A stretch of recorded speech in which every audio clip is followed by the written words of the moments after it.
On September 5, 1982, 12-year-old Johnny Gosch left his West Des Moines, Iowa home to deliver newspapers, never to return. By mid-morning, his absence was undeniable. His red wagon loaded with newspapers was found abandoned just a few blocks from his home, a silent witness to a growing nightmare. The initial police response was criticized for its lack of urgency, allowing precious time to slip away. As the case attracted national attention, Johnny's mother, Noreen, became a relentless advocate for missing children, pushing for reforms and raising awareness. The case took a shocking twist in 1992 when Paul Bonacci, a convicted criminal with a troubled past, claimed that Johnny was kidnapped as part of a nationwide trafficking ring connected to the Franklin Credit Union scandal. Despite Bonacci's dramatic claims, his credibility was questioned. The case took another twist in 1997 when Noreen reported that Johnny had visited her, now an adult, revealing he had been caught in a trafficking ring, a claim that, while haunting, remains unverified. The mystery deepened further in 2006 with a disturbing photograph sent to Noreen, allegedly showing Johnny bound and gagged. Despite countless investigations and numerous leads, Johnny's fate remained shrouded in darkness, leaving his disappearance one of the most unsettling and mysterious cases in American history. Welcome to Bad Things. In this episode, we'll dive into the timeline of events, explore the major theories, and analyze what most likely happened to Johnny Gosch.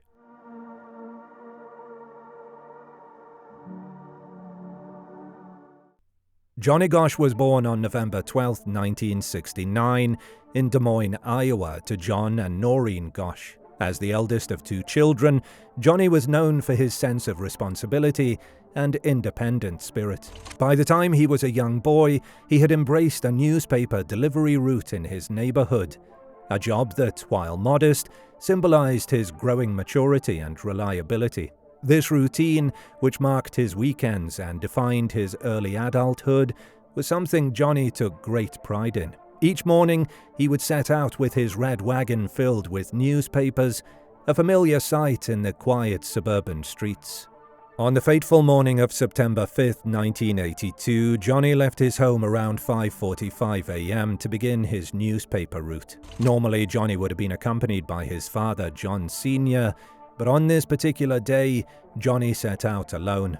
As the hours passed, what should have been an ordinary morning transformed into a nightmare. Witnesses later reported seeing Johnny speaking with a man in a blue Ford Fairmont with Nebraska plates, a vehicle that seemed out of place in the Gosch neighborhood. Additionally, there were reports of a second man wandering purposelessly nearby and trailing Johnny on foot. These unsettling encounters marked the last confirmed sightings of Johnny before his disappearance. By mid-morning, Johnny's absence became alarmingly apparent. John Sr. discovered the red wagon with its newspapers still intact, abandoned just a few blocks from their home. The wagon's unusual location and the intact newspapers signaled that something was terribly wrong. This discovery marked the beginning of a desperate search that would soon escalate into a high-profile missing persons case. The Gosch family immediately contacted the police, but the initial response was delayed and there was a lack of immediate action. This slow start, heavily criticized later, allowed the trail to grow cold, compounding the family's anguish and intensifying the sense of urgency surrounding the case. As the search for Johnny intensified, it captured national media attention. The community rallied, with volunteers distributing flyers and organizing search parties. Noreen Gosch, Johnny's mother, emerged as a tireless advocate, using every resource available to keep her son's case in the public eye. Her relentless efforts not only kept Johnny's story alive, but also sparked broader awareness about missing children, leading to significant changes in how such cases were handled across the country.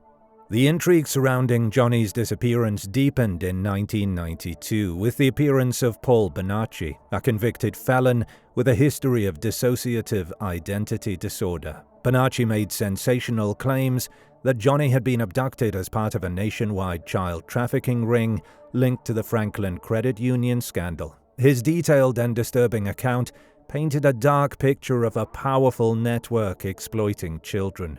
Despite the dramatic nature of Bonacci's claims, his credibility was heavily scrutinized, leading many to question whether his story was part of a larger conspiracy or merely a personal fabrication. In 1997, the case took a dramatic turn. Noreen claimed that Johnny, now an adult, had visited her in the middle of the night, accompanied by a mysterious man. According to Noreen, Johnny revealed that he had been involved in a trafficking ring and was unable to return home due to fear for his life. This startling revelation, while deeply unsettling, remains unverified. It added a haunting layer to the case and cast a long shadow over the investigation, leaving a lingering question mark over Johnny's fate. In 2006, a new and disturbing piece of evidence emerged. A photograph mailed to Noreen that appeared to show a bound and gagged individual resembling Johnny. This photograph reignited hopes and fears, adding a new layer of mystery to the case. Despite thorough investigations, the photograph failed to provide concrete answers, deepening the mystery surrounding Johnny's disappearance. The photograph, while chilling, did not lead to any definitive evidence or breakthrough in the case. Throughout the years, Johnny's case has seen numerous leads, extensive investigations, and involvement from federal agencies. Despite these efforts, no conclusive evidence has emerged to confirm Johnny's whereabouts or fate. Each new development, whether it was a chilling photograph, startling confessions, or controversial claims, has only added to the complex web of uncertainty that envelops his case. Johnny Gosch's disappearance remains an open and haunting mystery, casting a long shadow over his family and leaving a void in the lives of those who knew him. The story of Johnny Gosch stands as a testament to the enduring power of hope and the relentless pursuit of truth amidst overwhelming odds. The timeline of his disappearance is filled with times that seemed normal, but are mixed with deep mystery, making this case one that still confuses and haunts everyone who learns about it. As the search for answers continues, the echoes of Johnny's story serve as a chilling reminder of the shadows that can lurk in the seemingly ordinary corners of our lives.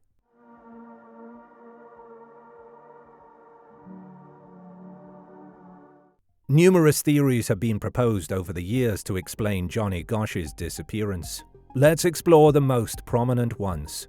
One of the most straightforward theories is that Johnny was abducted by a local predator who targeted him while he was alone on his paper route. The blue Ford Fairmont and the man seen talking to Johnny are often cited as key pieces of evidence in support of this theory.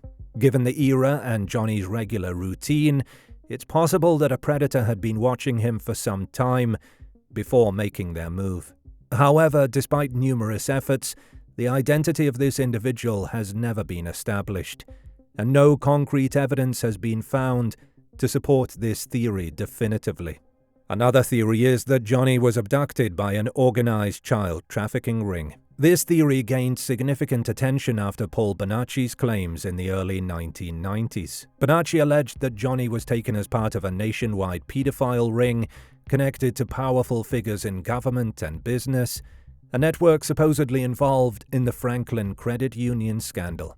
While Bonacci's allegations were detailed, they were also controversial. Many questioned the reliability of his testimony due to his mental health issues and the lack of supporting evidence. Nonetheless, this theory has persisted, largely due to the bizarre nature of the case and the failure to find Johnny.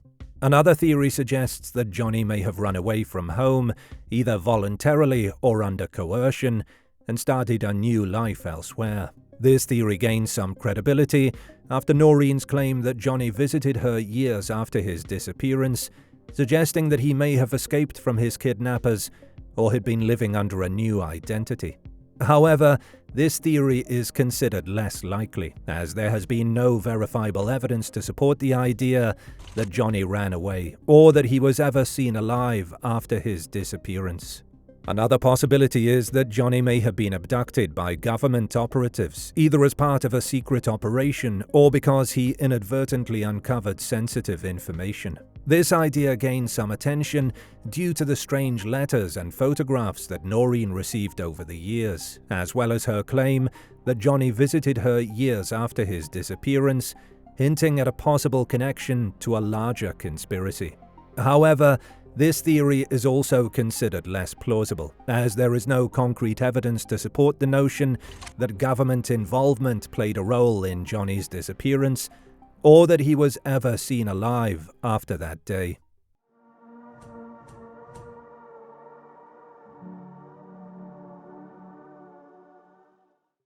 After examining the available evidence, the most likely scenario is that Johnny Gosch was abducted by a local predator. The reports of a suspicious man in a blue Ford Fairmont and the abandoned red wagon strongly suggest that Johnny was taken against his will by someone who had been watching him for some time. This theory is supported by the unsettling nature of the circumstances surrounding his disappearance. His wagon was found a few blocks from home, with no immediate sign of struggle or confrontation. While theories involving child trafficking rings and runaway scenarios are compelling, they are less supported by tangible evidence. The involvement of Paul Bonacci and the Franklin cover-up remains controversial and lacks concrete proof. Bonacci's detailed but disputed accounts of a nationwide child trafficking ring linked to the Franklin Credit Union scandal introduced a disturbing but unproven narrative into the case. Similarly, the claim that Johnny visited his mother years later, while intriguing, has never been substantiated by anyone other than Noreen Gosch, leaving it as a moving but unverified element of the story.